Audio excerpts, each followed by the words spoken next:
Joe, we had a Republican stunner, as I think we called it, with Santorum winning 3 nominating contests this week. And looking forward to February 28th, which we have 2 big states. We have Arizona and we have Michigan, where Romney's father was a governor in the 1960s. And those 2 states had kind of been considered, conventional wisdom, considered to be Romney country, but you say not so fast. So tell us a little bit more about that. Well, yeah, by the way, I'm sitting in Michigan right now.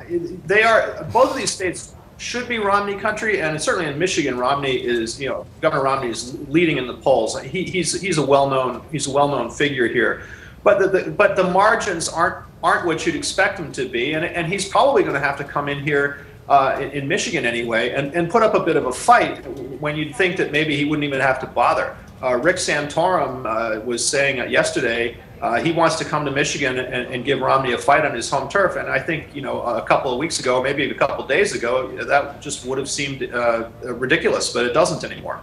So it seems to me, Joe, that the question is not whether Romney's going to win. He probably is going to win if you just look at the polls. But what kind of margin of victory does he need to say that's really Romney's state, or he's got his mojo back? Yeah, well, in Michigan, I think you'd expect him to win by double digits going away, collecting most of the vast majority of the delegates that are at stake here. This is a proportional state, and I won't kill brain cells by trying to explain it. But he should win the vast preponderance of the delegates. But the thing of it is, the polls show that his lead might actually be single digits. And here's the other thing: who believes the polls anymore? Yeah, that's true.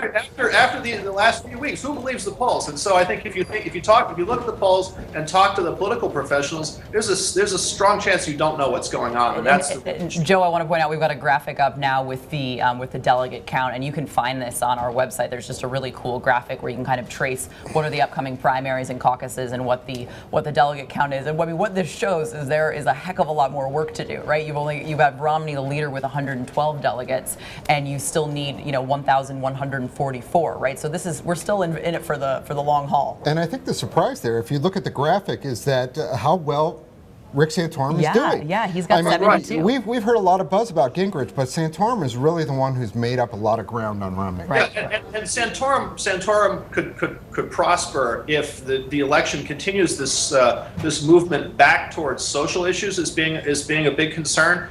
He's obviously strong on those.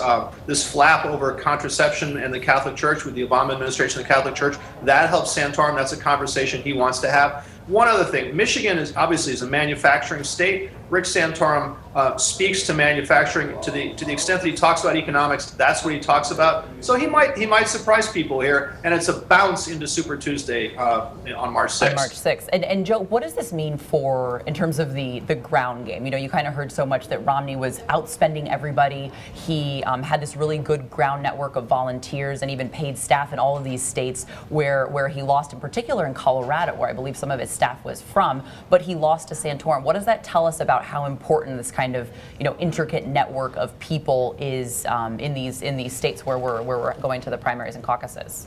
Well, he's got Mr. Romney's got ground game in both Michigan and Arizona, and I guess what I would say is if he does poorly in these states, or if he does less well than he should, if his margins are narrow, I think what that suggests is that ground game isn't the only game. Joe, do you buy? Jerry Seib has written a little bit about this. Do you buy the idea that this protracted dogfight between these candidates makes a better candidate down the road to face President Obama in his re-election bid, or does it show that the Republicans are just kind of putting up a very weak candidate, that they're not too crazy about Romney or whoever gets the eventual nomination?